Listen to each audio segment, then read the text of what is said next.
तो जी, राधे राधे। स्वागत है आपका एक और नए व्लॉग में। आप सोच रहे होंगे मैंने व्लॉग को शॉर्ट फॉर्म में क्यों आपके साथ शेयर किया आज।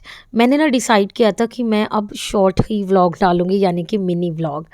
तो लेकिन व्लॉग मेरा 10 मिनट का हो गया था, तो मैंने कहा चलो इसको मैं एक लॉन्ग में भी डाल सकती हूँ, क्योंकि मुझे आपसे बहुत सारी बातें भी करनी है और एक मैं इसी का मिनी व्लॉग भी शेयर कर दूँगी, क्योंकि व्लॉग में बहुत सारी बातें हैं जो मुझे आपसे करनी थी। चलिए शुरू करती हूँ मैं बातें करना। सबसे पहले तो मैं आपको बता दूँ कि मैं रात को इतना थक गई थी कि मैं सो गई थी और मैं काले चने भिगोना भूल गई थी, क्योंकि सुबह मुझे करनी थी कंजके। तो मैंने क्या करा, जैसे ही मैं उठी ना, मैंने गर्म पानी में काले चने भिगो के कैस्ट्रॉल में रख दिए, जिसमें हम रोटी रखते हैं। उसमें बस 1 घंटा रखना है आपको। देखो आप चने बिल्कुल है ना भीगे-भीगे हो जाएँगे, मतलब गल भी जाएँगे, देखना आप। तो बस ये वाली ट्रिक बहुत आसान लगी मुझे।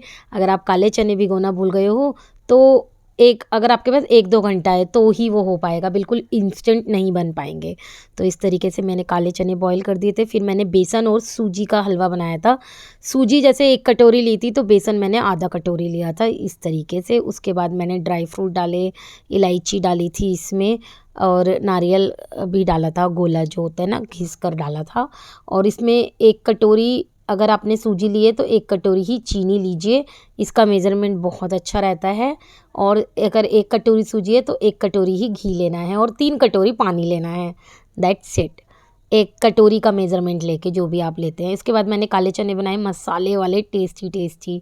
उसके बाद ना मेरी सारी वीडियो डिलीट हो गई। उसके बाद मैं मम्मी के घर चली गई थी। मैंने कुछ भी नहीं बनाया था दोपहर में, क्योंकि दोपहर का लंच मम्मी के घर था और वहाँ पे मेरी कज़न भी आई हुई थी, सिस्टर भी आई हुई थी। मैंने व्लॉग एडिट भी वो शूट किया था, बट वो डिलीट हो गया, पता नहीं कैसे। तो चलिए, फिर मैं शाम को दोपहर में आ गई थी मैं घर। फिर मैं थोड़ी देर, हाँ, नहीं, मैं अपनी चाची सास के भी गई थी, उनको भी प्रसाद देने गई थी वैष्णो देवी का। और फिर शाम का व्लॉग है ये। और ये देखो हलवा भी रखा हुआ है सामने ही मैंने निकाल के अभी-अभी रखा था। और फिर बच्चों का डिमांड हुआ कि हमें, एक्चुअली कुछ भी नहीं था घर में ना। अब 1-2 दिन बाद, इतने 5-6 हफ्ते बाद आए थे हम, तो घिया रखा हुआ था, वो भी नीचे ही। तो मैंने कहा चलो घिया तो बच्चे खाते नहीं है, घिया के कोफ्ते बना देती हूँ। और थोड़े से मैंने सूखे आलू बनाए थे, नमकीन पुलाव बनाए थे। प्रॉपर मैंने जो डिनर था ना, वो भी टेस्टी बनाया था और प्रॉपर वाले तरीके से बनाया था, क्योंकि बच्चों ना काफ़ी दिन से बाहर का खा रहे थे और घर की तरी वाली सब्ज़ी, यानी कि रस्से वाली सब्ज़ी मैं मिस कर रही थी काफ़ी ज़्यादा। तो घिए के कोफ्ते मतलब टेस्टी हो गया था। साथ में मैंने पराठे बना दिए थे, क्योंकि रियांश को सूखे आलू के साथ पराठियाँ खानी थी, टेस्टी टेस्टी। तो आज की डिनर की थाली आपको हमारी कैसी लगी, कमेंट करके ज़रूर बताना।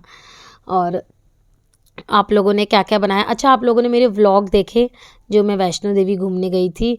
आप लोग कमेंट करके ज़रूर बताना आपको कैसे लगे। अगर कुछ मिस हो गया, वो भी बहुत सारी बातें हैं जो मिस हो गई थी, जैसे कि हमने कुछ गलतियाँ हो जाती हैं ना हमसे, जैसे बहुत सारी गलतियाँ हो गई थी चढ़ाई करते हुए, उतरते हुए हमसे, और पैरों में बहुत दर्द हो गया था, क्योंकि आना-जाना काफ़ी ज़्यादा पड़ जाता है। तो लेकिन माता रानी ऐसी शक्ति देती है ना कि आप अपने आप उतरते चले जाते हो, चढ़ते चले जाते हो। थोड़ी-सी हिम्मत रखनी पड़ती है, पेशेंस रखने पड़ते हैं। हमने तो वही बैठ-बैठ के अच्छे से, मतलब कोई अपने ऊपर बर्डन नहीं दिया था, आराम से चढ़ाई करी थी और आराम से ही उतराई करी थी। और बस बहुत ही अच्छा लगा, मतलब हर साल हम लोग जाते हैं, कोशिश यही रहती है कि हर साल जाएँ, बट कभी-कभी बजट हिला देता है और कभी-कभी समय ही नहीं होता है या टाइम ही नहीं आया होता, वैष्णो देवी माता ने बुलाया ही नहीं होता है, इसीलिए। उसके बाद ये देखिए, मैंने ना, आप सुबह से सोच रही थी किचन साफ़ करूँ, लेकिन एक थकावट होती है ना, ट्रेन की थकावट और टूर की थकावट, पैरों से तो खड़ा ही नहीं हुआ जा रहा था, तब भी फिर भी मैंने कहा नहीं, करना है। और किचन मुझे गंदी नहीं अच्छी लगती। वैसे देखो पूरा घर साफ़ था, बट जो अपने हाथ वाली सफाई होती है ना, वो जब तक मैं ना करूँ तो मेरा मन नहीं लगता है और मुझे घर थोड़ा अनमैनेजेबल लगता है, मतलब पूरा मैनेज नहीं लगता। हाँ, तो इसीलिए मैंने डीप क्लीनिंग करने के लिए सोची। सबसे पहले मैंने गैस को साफ़ करा, पहले सरफ़ से अच्छी तरह धोया, फिर उसको साफ़ पानी से धोया अच्छे से। फिर मैंने देखा कि सामने वाले शीशे जो है ना, वो भी थोड़े से गंदे लग रहे थे मुझे, मैंने वो भी साफ़ की। चिमनी साफ़ करी, और मतलब मेरा जो साफ़ करने का तरीका है ना वो बहुत ज़्यादा डीपली वाला है। मिनी व्लॉग बनाने का इसीलिए सोचा था कि मेरे फ़ोन में ना बिल्कुल भी स्पेस नहीं था, लेकिन व्लॉग बनाते-बनाते इतना लॉन्ग हो गया ना कि मैं बता ही नहीं सकती हूँ। मैंने कहा चलो कोई नहीं, इसको हम डाल देते हैं। वैसे आजकल मेरे व्लॉग्स पे ना बिल्कुल भी व्यू नहीं आ रहे हैं, आप लोग देख ही नहीं रहे हो, इतनी मेहनत से मैं व्लॉग डालती हूँ। तो फिर है ना एक डीमोटिवेट हो जाता है बंदा ना, मतलब उसका मन नहीं करता बिल्कुल भी डालने का व्लॉग। अब देखती हूँ मैं शेयर करती हूँ या नहीं। बाकी मैंने सोचा है कि मिनी व्लॉग शेयर करूँगी।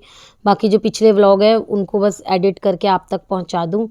चलिए, ये बिल्कुल वैष्णो देवी के अगले दिन वाला व्लॉग है। दोपहर तक तो मेरी बैटरी लो थी, फिर मैं चार्ज हो गई थी और फ्रिज की हालत तो मतलब बिल्कुल ख़राब हो गई थी। मैंने क्या करा ना, जाने से पहले ना ये जो फ्रीज़र है, इसको ना मैंने फ्रिज बना के चली गई और इसके अंदर जो बर्फ़ थी वो पिघल गई और उसकी वज़ह से पानी-पानी हो गया। शुक्र है फ्रिज ख़राब नहीं हुआ। मतलब पानी क्या, जो पानी बर्फ़ जमी थी वही पानी हो गई थी। तो बस उसके बाद मैंने क्या करा कि फटाफट सारे पानी को साफ़ करा और जो फ्रीज़र की मतलब सारे फ्रिज को ना डीप क्लीन कर दिया, यानी कि एक-एक चीज़ धोकर मैंने लगाई। और इस तरीके से लगाने से ना एक तो शांति भी मिलती है और फिर एक बार महीने में हो जाए ना ऐसा डीप क्लीन, तो फिर 1 महीना आराम से चलता है। तो मैंने देखा कि नीचे वाले फ्रिज में भी सारा सामान ऐसे ही पड़ा हुआ है।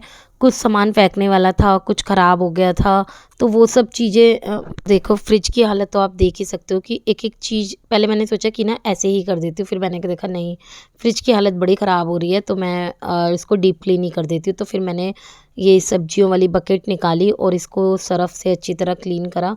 वीडियो देखो मैं बार-बार रोक के बनाती हूँ। इस बार है ना मैंने वीडियो कट नहीं करी है, क्योंकि धोते हुए आपको क्या ही दिखाऊँ, लेकिन इतनी लॉन्ग हो जाती है ना वीडियो, तो मैंने रोक-रोक के वीडियो बनाई है। थोड़ा-सा सपोर्ट करो, वीडियो को पसंद कीजिए। अगर जो पसंद नहीं आ रहा है पार्ट मुझे बताइए, तो वो पार्ट मैं डालना बंद कर दूँगी अगर आपको मेरी रेगुलर वाली वीडियोज़ अच्छी नहीं लगती है। उसके बाद पीहू के पापा है ना थोड़ी सब्जियाँ वग़ैरह लेकर आए थे, तो वो फ्रिज में मैंने लगा दी थी।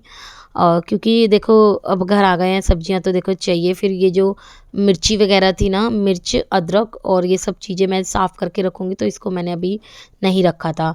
तो ये देखिए अब अंदर वाली बकेट तो मैंने सारी क्लीन कर दी थी। यहाँ पे जहाँ पे पानी वग़ैरह रखते हैं ना बॉटल, और मतलब मेरा ना एक कर तो रही थी मैं, थकावट बहुत ज़्यादा हो गई थी। अभी तो मेरे को 4-5 दिन लगेंगे सारा काम सही से करने में।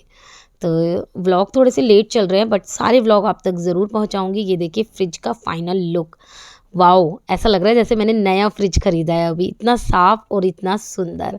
ऊपर वाले फ्रिज को भी मैंने डीप क्लीन कर दिया। अब मैंने ना ये फ्रीज़र से हटाकर फ्रिज बना लिया है, तो सर्दियों में मैं इसी तरीके से करती हूँ। और यहाँ पे रियांश ने पता नहीं कुछ लिखा हुआ था। उसके बाद मैंने फिर से ये थोड़ी-सी साफ़-सफ़ाई कर दी थी और ये देखिए सारा जो किचन है मेरा हो गया है क्लीन। और ये तो आपने किचन क्लीनिंग की वीडियो देख ली, जो मेरे साथ-साथ कपड़े लगे हुए हैं ना वो देखिए आप।